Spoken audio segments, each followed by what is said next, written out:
Un peu plus au nord, hein, la Garonne, on l'oublie. On va aller beaucoup plus haut sur un fleuve que vous connaissez tous, qui est la Loire, avec du vin blanc sec, du vin blanc rouge, du vin blanc doux aussi. Il y a tout vin. Et il y a des vins avec des bulles.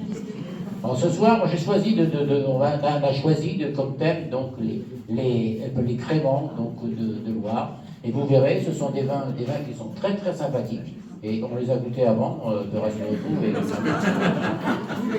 Et ça promet une très belle séance. Voilà. Alain, je te passe la parole.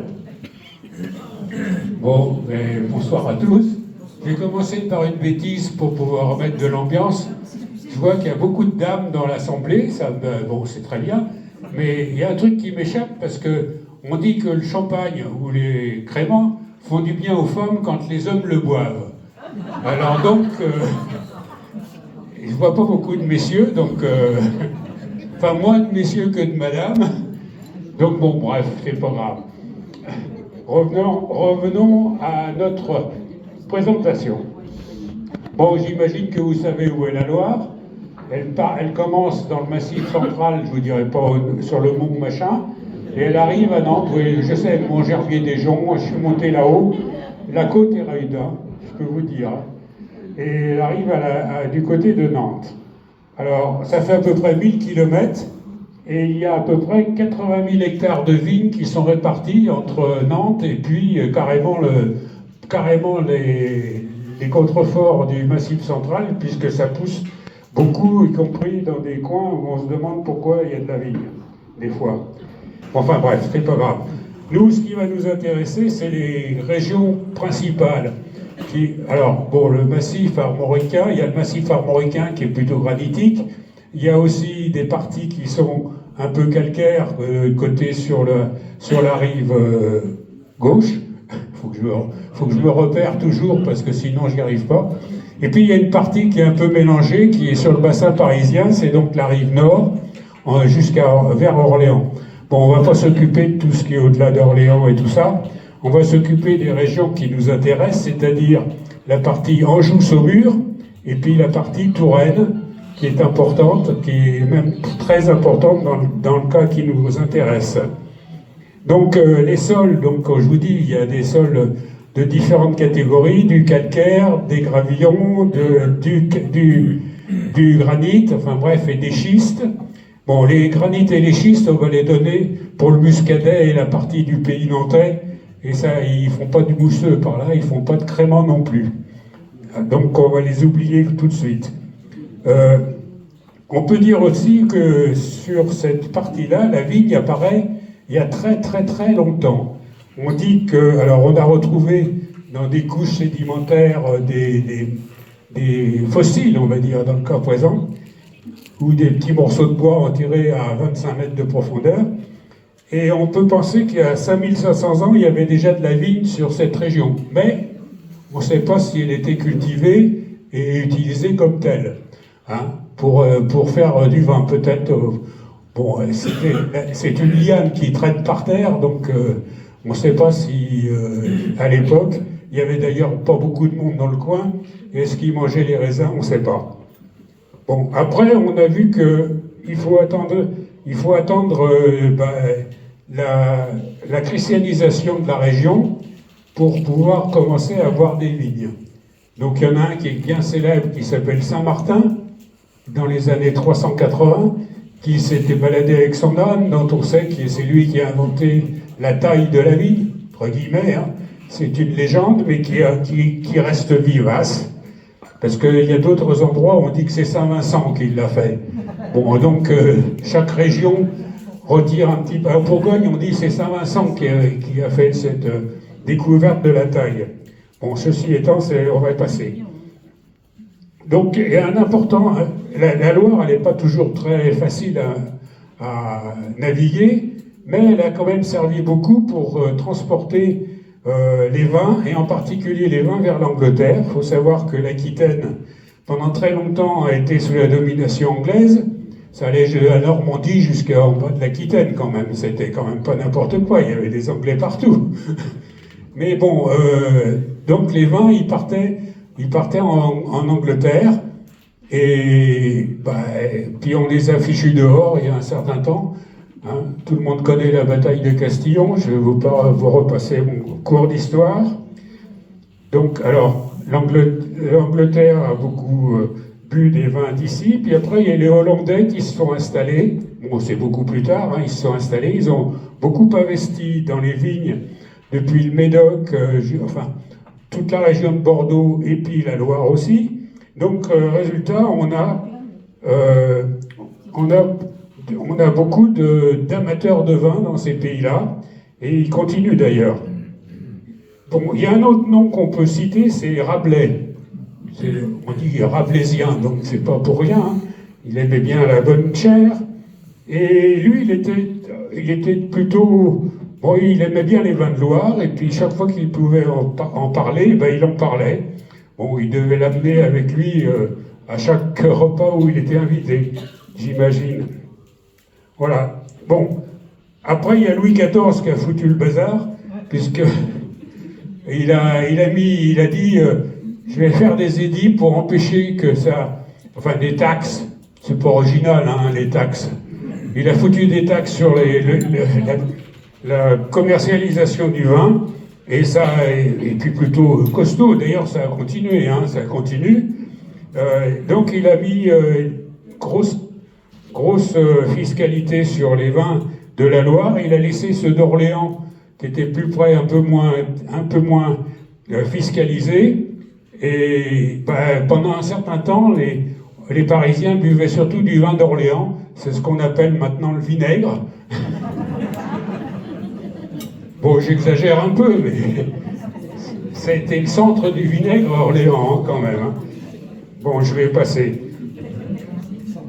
Bon, après, il y a eu les grandes crises de phylloxéra et tout ça qui a détruit le vignoble. Donc, bon, je vous ai déjà raconté tout ça, donc je me répète souvent, mais bon, il y a des nouveaux à toutes les fois. Donc, j'en redis un peu. Le climat de la Loire, bon, c'est le climat des pays où tout le monde trouve que c'est sympathique, c'est gentil, c'est jamais trop chaud, jamais trop froid, c'est très bon pour la culture, les jardins. Donc tous les châteaux de la Loire, ils n'y étaient pas là pour rien, hein, c'est parce que le climat était sympathique. Il y avait un peu de tout était bien, il pleut pas trop, enfin, bref.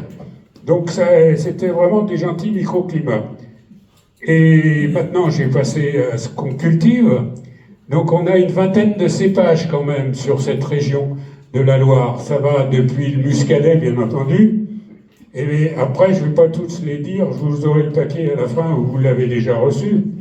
Vous avez depuis le muscadet d'un bout, vous avez le gamay à l'autre bout, pratiquement à 5%. Et puis entre les deux, vous avez toute une collection de cépages.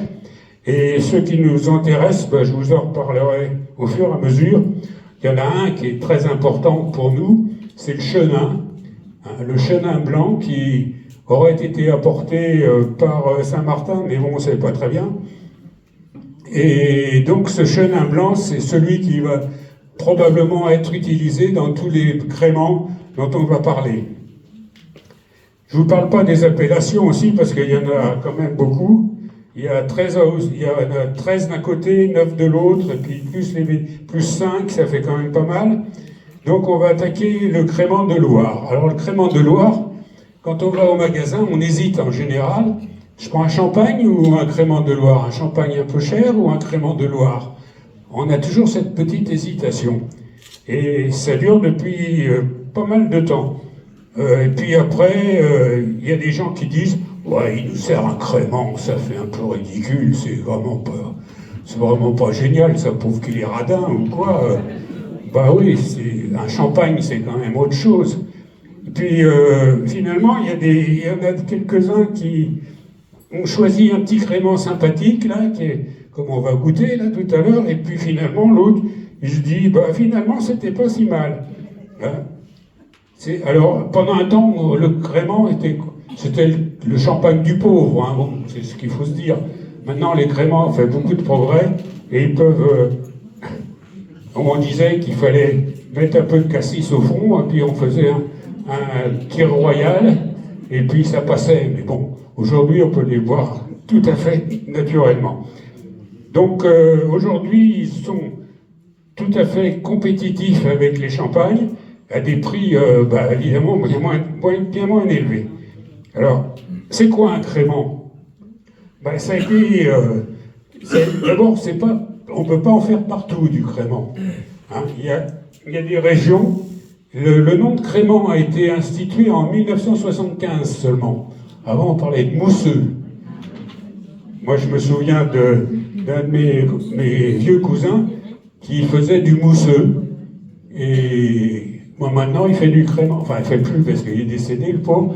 Mais la boutique fait du crément. Donc, ça fait mieux. Il y a quelques régions de production, il y en a 7. L'Alsace, le Bordeaux, la Bourgogne, Die, le Jura, Limoux et la Loire. Et il y a toujours des discussions pour essayer d'extendre sur la Savoie et la Lorraine. Bon, ils n'ont encore pas réussi, ça viendra. Ah, vous savez, il y a les lobbies ils font du travail, hein. Faut pas croire. Donc, pendant longtemps, on avait un mousseux méthode champenoise. C'était comme ça qu'on les appelait. Hein. Et puis, ils ont fini par se faire... les champenois, ils ont été un petit peu agressifs et ils ont interdit l'utilisation de méthode champenoise. Méthode champenoise, c'est utilisé pour le champagne, point. Et depuis 1975, on a inventé le crément, qui est exactement la même chose, sauf que c'est pas le même vin au départ. Voilà, c'est à peu près tout ce qu'il y a.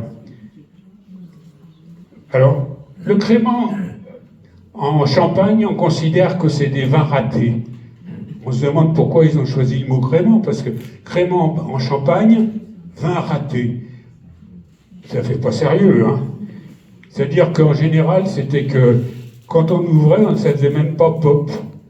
Il n'y avait pas de pression, ça faisait pas de bulle, c'était raté, quoi. C'était un champagne raté, c'était un crément.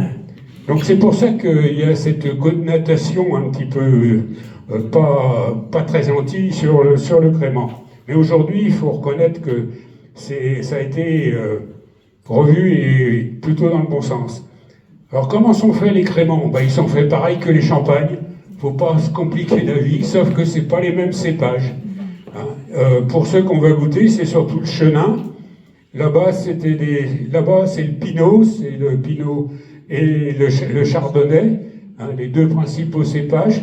Il y a le pinot gris aussi, et puis donc ça, c'est les cépages de Champagne. Nous, ici, en ce qui concerne la Loire, ça va être le chenin principalement. En fait, c'est pratiquement tout le temps du chenin. Comment on fait le champagne? Donc on va récolter, il faut prendre beaucoup de précautions, parce que c'est fragile, les raisins, ils doivent être ramassés en cagette, soigneusement, et il ne faut surtout pas attendre beaucoup, on va les presser tout de suite. Alors on va les presser avec un puissance 2, gentiment, et là on va obtenir un jus qui va être utilisé pour ce qu'on appelle la cuvée. Après, on va pousser un petit peu le curseur pour serrer un peu plus le pressurage et pour ce qu'on va appeler la taille. Donc on peut dire qu'il y a 4/5 qui va être pour la cuvée et 1/5 pour la taille. Puis après, on peut avoir un autre truc, mais là c'est pour... on ne sait pas si c'est utilisé encore, ce qu'on appelle la rebêche. C'est-à-dire qu'une fois qu'on a bien pressé et tout, qu'il n'y a plus de jus qui sort, on ouvre le pressoir, on prend une bêche, on soulève tout, puis on resserre un peu et ça fait le jus de rebêche. Bon, ça, c'est pas très utile, hein, parce que ça sent plus la peau et le bois que le raisin. Donc, mais c'est avec ça qu'on fait des champagnes dits à 3 €, quoi. La bouteille. Donc, ça, en général, c'est pas bon. Hein. Voilà, le jus de rebêche, il faut pas les utiliser. Donc, après les mous, on les fait... Après, on a les jus de raisin. On va faire comme du vin blanc. On fait du vin blanc c'est-à-dire qu'on va le laisser fermenter, on va aller jusqu'au bout de la fermentation, puis quand la fermentation est terminée, on va on va déterminer des assemblages. Un cas particulier, on peut faire des assemblages avec des vins d'années différentes. Très souvent d'ailleurs, s'il y a trop de stock, on va utiliser des vins de l'année d'avant ou même de 2 ans avant, parce qu'on en avait trop la fois d'avant. On mélange tout. Ben, j'imagine que cette année, comme la production va être faible, on va utiliser des quantités qui étaient en stock pour faire le volume que l'on veut, en particulier pour la commercialisation. Donc on a le droit de faire des années différentes. On peut même utiliser des raisins rouges et des raisins blancs. On peut aussi faire, alors évidemment il y a des créments rosés, donc on peut utiliser des raisins rouges, mais on peut utiliser des raisins rouges pour faire du vin blanc. Il suffit de le presser dès qu'il sort du vignoble. Il ne faut pas attendre pour pas que les peaux fermentent un peu avec le jus de raisin. Ça donnerait de la couleur. La couleur, elle est dans la peau. Donc voilà ce qui se passe. On peut utiliser des raisins rouges. Bon. Alors, ensuite, le vin, il est là, il est fini. Alors, il ne pousse pas, ce vin. Alors, on va faire une deuxième partie.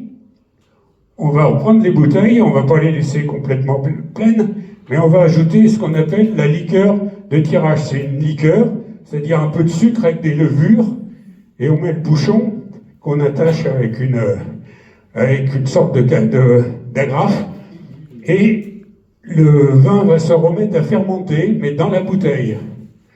Et alors, dans la bouteille, il y a tout un cycle, puisqu'on va attendre plusieurs années, 2 ans, 3 ans pour les créments et les champagnes. On va les mettre sur des claies, on va les tourner pour que, progressivement, les soulevant, ça fait descendre le dépôt vers le bouchon.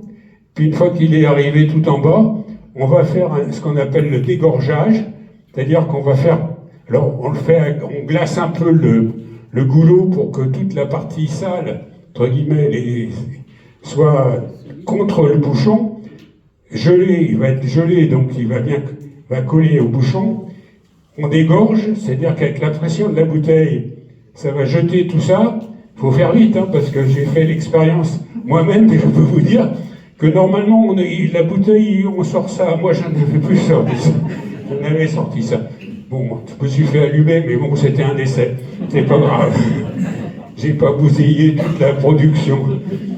Donc, effectivement, et puis ensuite, après, on rajoute du vin d'une autre bouteille pour remplir, on ferme, et puis on le met, il va être bientôt prêt à vendre, quoi, après quelques années de cave.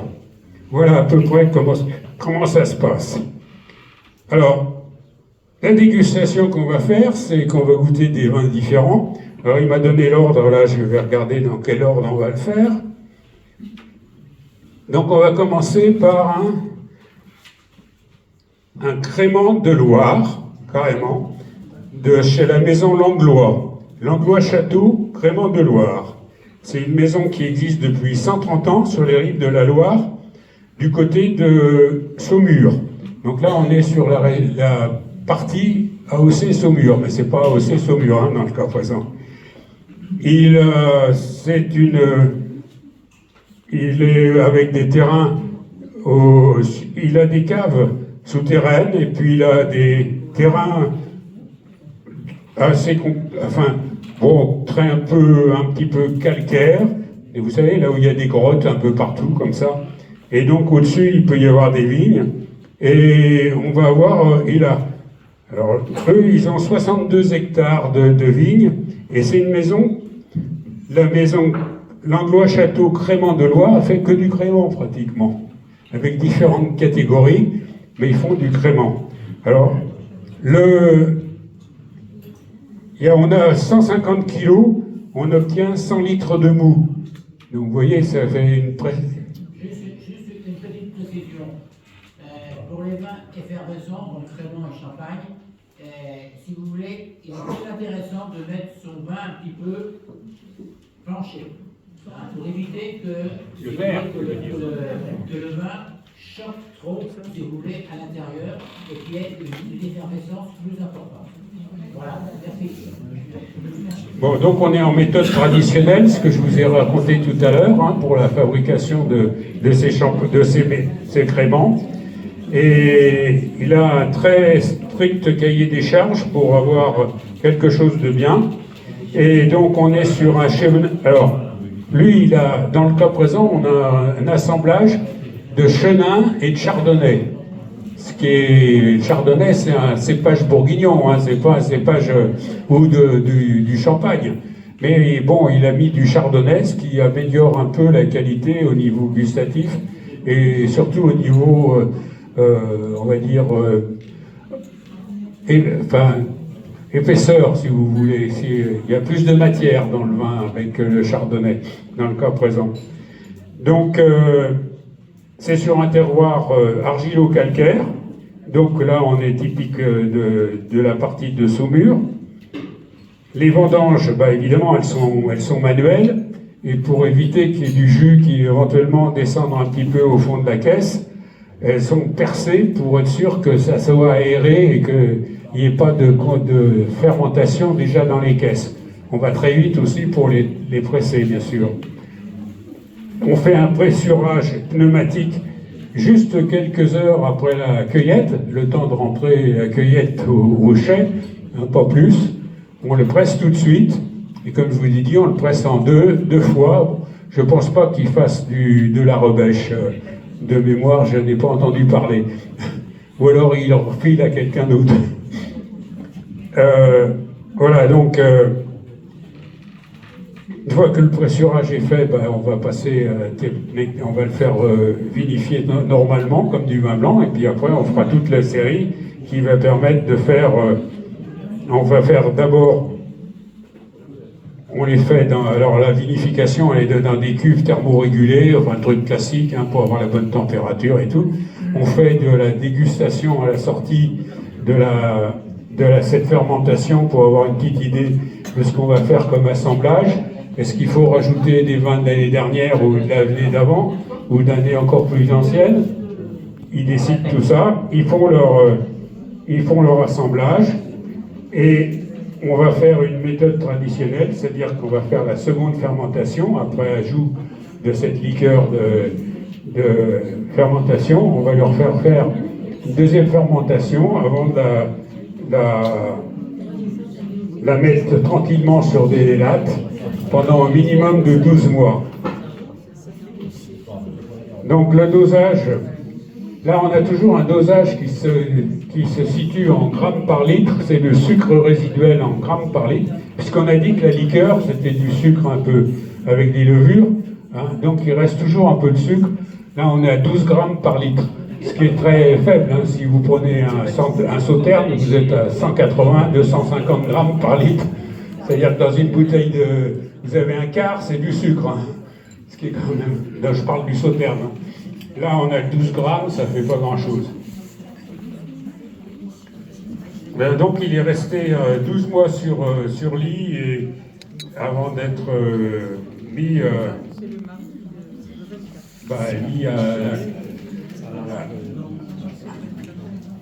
on va l'habiller après, on va lui mettre les étiquettes, on va lui mettre un beau papier autour du bouchon, enfin, on fait de beaux décors pour vendre le vin.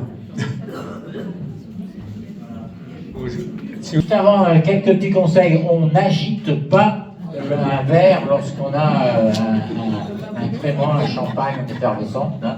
Ça sert strictement à rien, parce que bon, de toute façon, les bulles sont présentes. Alors, sur le plan dégustation, il y a quand même sur un verre, il y a des choses qui sont très importantes. Ce sont les bulles. Et les bulles qui viennent du fond du verre sur le disque, donc la partie supérieure, s'appelle un cordon de bulles. Hein, donc, ou un train de bulles. Hein. Le train, c'est vertical. Et là, on aperçoit que c'est pas un train, parce que les bulles, il y a plusieurs trains, on va dire. Hein. Il y a une grande gare. Hein. Et les bulles, normalement, se répartissent, si vous voulez, sur le rond du disque. Hein. Et là, on voit bien que les bulles se répartissent sur le rond du disque. Alors juste une petite précision aussi, ce que vient de dire Alain, au sujet d'Orléans, sur le vin et le vinaigre. Bon, une des causes, bon, c'est parce que les vignes autour n'étaient pas très bonnes, c'est peut-être une des raisons, mais l'autre raison, c'est que les bateaux qui remontaient la Loire avaient du vin qui tournait et s'arrêtaient à Orléans pour faire le vinaigre. Voilà. Voilà. Alors, donc sur il vient de cette région-là, c'est pour ça. Moi j'étais loué au vinaigre, hein, donc. Oui, bon. Alors sur ce vin, alors, ce qui est important, c'est la couleur. Bon, on a un jaune assez clair quand même. Hein. On a les bulles qui se répartissent un petit peu sur le pourtour, mais il y en a aussi un petit peu au milieu. Par contre, on a un train de bulles qui est permanent, à savoir. Hein. C'est-à-dire que les bulles, sans arrêt, vont du fond sur le disque. Hein. Sans arrêt, sans arrêt. On voit bien que c'est un train continu. Sur le premier nez, maintenant, mais il n'y aura qu'un premier nez, puisqu'on ne va pas agiter le verre, le vin. On a quelque chose qui est un peu de fruits jaunes, on a un peu une odeur de mie de pain aussi, brioché, discret mais très propre. Alors en bouche, ce qui était très important avant de mettre le vin en bouche, c'est de voir la continuité des bulles dans la bouche. Est-ce que ces bulles vont se transporter du début jusqu'à la fin, ou il y aura des cassures, où il y aura, les bulles vont disparaître, apparaître, etc. On va voir ça au niveau de dégustation.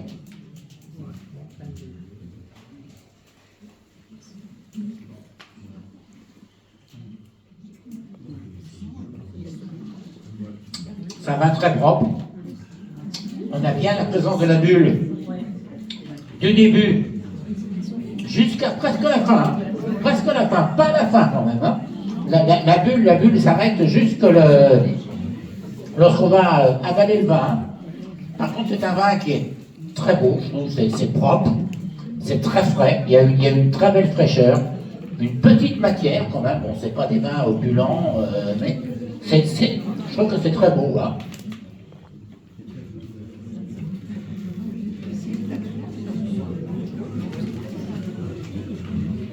Alors, la grosse différence, je ne sais pas si vous avez dégusté déjà des créments de Bordeaux. La grosse différence, si vous voulez, entre les créments de Bordeaux et les autres créments, c'est quoi? C'est qu'on a toujours un peu d'acidité ici à Bordeaux. Hein. Les bulles sont plus grosses. Et ça, c'est dû à quoi?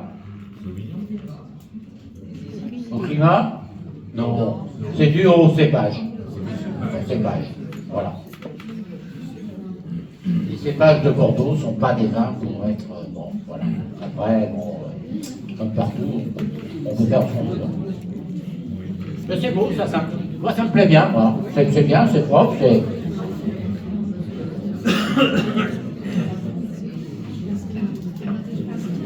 Ça va agréable, hein.